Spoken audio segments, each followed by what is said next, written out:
Jadinya ini pertemuan 2.2 introduction untuk formal language ya, lanjutan yang tadi. Jadinya kalau mau topik ini biar nggak usah skip-skip kan ya. Bikin link untuk intiran video di YouTube juga saya malas, jadinya pisahin aja videonya gitu ya. Oke, ya. Jadinya di sini bahasa itu apa gitu ya. Bahasa merujuk pada kapasitas manusia untuk memperoleh dan menggunakan sistem komunikasi yang kompleks. Jadinya bahasa Indonesia itu kan kompleks gitu ya. Bisa terjadi miskomunikasi gitu. Kita nggak ada niat tapi melukai orang dengan kata-kata gitu. Kan ya, seperti itu kan. Jadinya ada penyampaian halus, penyampaian kasar dan sebagainya. Itu kompleks bahasa itu ya. Jadinya bahasa pemrograman juga sama kan ya. Jadinya ada yang bertele-tele dan tidak efisien, ada yang singkat dan sangat efisien gitu kan ya. Di formal language, ini suatu bahasa adalah formal jika dilengkapi dengan representasi matematis yang ketat ya, tentangnya berupa alfabet simbol, ya, aturan formasi yang menentukan string simbol dapat dihitung dengan baik. Gitu. Itu yang dimaksud dengan formal language. Jadinya bahasa ketemu dengan representasi matematis sana ya. Itu. Jadi formal language dalam matematisnya itu, kalau formal language dalam linguistiknya ya, dalam linguistik bahasa formal digunakan untuk studi ilmiah bahasa manusia, intinya itu ya. Intinya kan ilmu bahasa sastra gitu ya. Jadi grammar, tata bahasa adalah kumpulan aturan untuk memudahkan bentuknya, bentuk tata bahasa untuk bentuk lampau ya, bentuk sekarang, bentuk rutinitas, bentuk masa depan dan sebagainya. Ya, grammar tidak menggambarkan arti ya, dari kalimat, tetapi aturan bentuknya gitu. Jadinya artinya ini ya, apa namanya, tidak menyatakan tidak atau ya gitu, tidak menyatakan positif atau negatif ya, dan tidak ada makna tersendiri, tapi itu adalah menyatakan suatu sifat gitu ya sana ya. Artinya di sini ada Noam Chomsky ya, sana Kamsky 1928 ya, saya belum lahir, kalian juga belum lahir, mungkin kakek kita gitu ya, mungkin sekitar itu, kakek buyut ya sekitar itu ya. Is a American linguistic philosopher ya sana ya, jadinya cognitive scientist, historian and activist, jadinya lengkap ya, sampai aktivis gitu ya.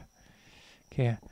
Jadinya in static structure sana 1957, tata bahasa formal dapat menjelaskan kemampuan pendengar penutur untuk menghasilkan dan menafsirkan suatu jumlah kalimat yang tak terbatas gitu ya. Jadinya tidak terbatas ya suatu kata-kata gitu ya. Jadinya dari sana kan terjadi plagiarisme gitu, karena sebenarnya hampir tidak terbatas, jadinya kalau benar-benar ada yang sama disebut dengan plagiarisme gitu kan ya. Dengan seperangkat aturan tata bahasa yang terbatas dan seperangkat istilah yang terbatas. Jadinya kamus bahasa itu terbatas dan aturannya juga terbatas, tapi sesuatu yang bisa dihasilkan itu tidak terbatas. Jadinya tiap hari mungkin ada orang menulis novel, tiap hari orang menulis materi kuliah dan sebagainya, tidak terbatas gitu ya. Ada pernyataan baru gitu ya. Termasuk kata-katanya juga terbatas, tapi bertambah tapi tetap terbatas gitu kan ya. Bahasa slang dan sebagainya gitu. Ya, otak manusia mengandung seperangkat aturan terbatas untuk pengorganisasian bahasa yang dikenal sebagai tata bahasa universal gitu ya sana. Ya, aturan dasar tata bahasa terprogram ke dalam otak memanifestasikan dirinya tanpa keberadaan yang diajarkan gitu ya sana. Jadinya itu setiap orang memiliki persepsi yang secara tidak sadar ini ya, apa namanya, dipelajari dari kecil gitu kan ya. Di pembagian kelas formal language, tata formal language di sana terbagi dalam kelas dengan meningkatan daya ekspresif, yaitu setiap kelas berturut-turut dapat menghasilkan bahasa formal yang lebih luas dari sebelumnya. Nanti kita bahas di 2.3 ya kurang lebih.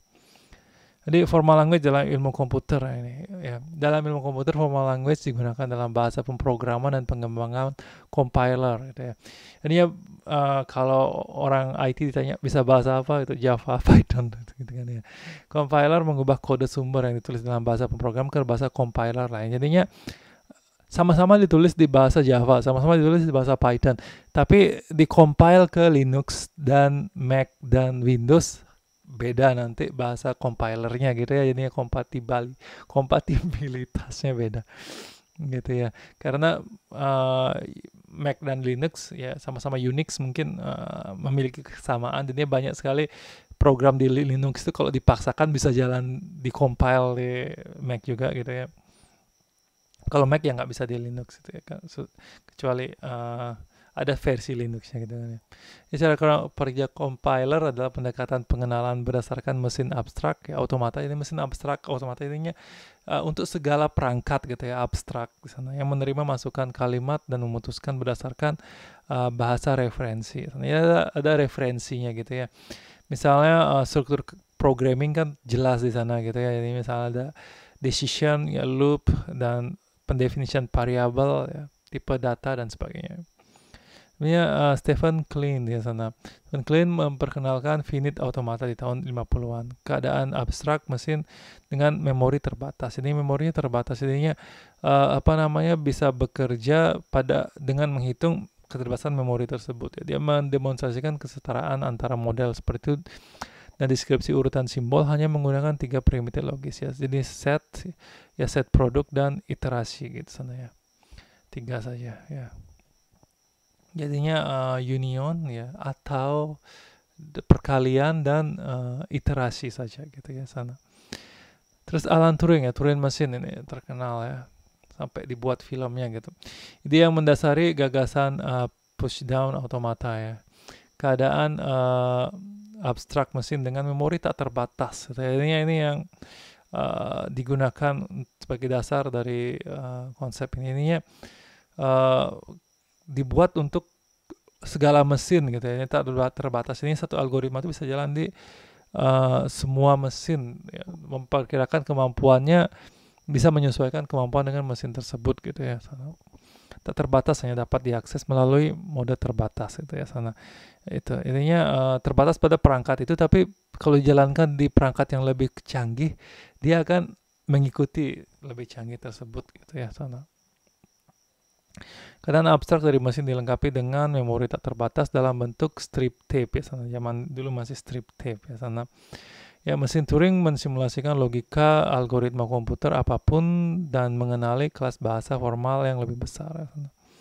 Jadi pendekatannya ada 3, yaitu generatif, recognition, dan formal ya sana. Generative approach ini bahasa adalah kumpulan string yang dihasilkan oleh tata bahasa. Ini ya, ada start simbolnya, expand ya, with rewrite rule, jadinya berkembang dengan menulis ulang rule ya, berhenti ketika sebuah kata dari bahasa tersebut dibuat. The pro dan cons, jadi pendekatan regeneratif menarik bagi manusia. Jadinya bahasa pemrograman dan ini ya, dan tata bahasa manusia itu yang berada di sini gitu ya. Di sini pemrograman yang kita lakukan itu walaupun ada yang bingung gitu, tapi sebenarnya itu sudah sangat dipermudah untuk manusia gitu ya, untuk berkomunikasi dengan komputer. Bahasa adalah deskripsi formal, informatif, kompak, terbatas, dan bahasa yang mungkin tidak terbatas, tapi jelas tidak efisien jika diterapkan secara sepenuhnya beraturan ya sana. Jadi ini itu jadinya pemrograman yang kita lakukan harus dikompil, karena kalau jalankan terus-terusan melalui compile itu tidak efisien gitu ya. Yang kedua adalah recognition approach. Ini bahasa adalah kumpulan string yang diterima oleh automata gitu ya sana.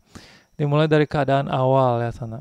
Initial state ya, transisi ke state yang kondisi lain dipandu oleh simbol string ya, sampai membaca seluruh string dan mencapai status reject gitu ya. Ini dibaca terus dari awal sampai habis. Ini pendekatan cocok bagi mesin. Ini yang cocok untuk bagi mesin ya. Ini terstruktur. Ini ya bersifat iteratif ya sana. Automata adalah mesin formal, ringkas, dan level rendah, dapat diterapkan dengan mudah, efisien, tapi sulit untuk dipahami oleh manusia. Misalnya bahasa assembly dan sebagainya gitu kan ya, sangat susah dipahami oleh manusia. Dan karena di sana jadinya kemampuan berkomunikasi manusia ya, memprogram komputer jadi terbatas, dan program jadi kurang baik gitu ya sana. Oke, itu tentang introduction-nya, lebih banyak ke sejarah dan ini ya, teori. Nanti kita lanjut ke yang terakhir yang lebih banyak matematisnya. Oke.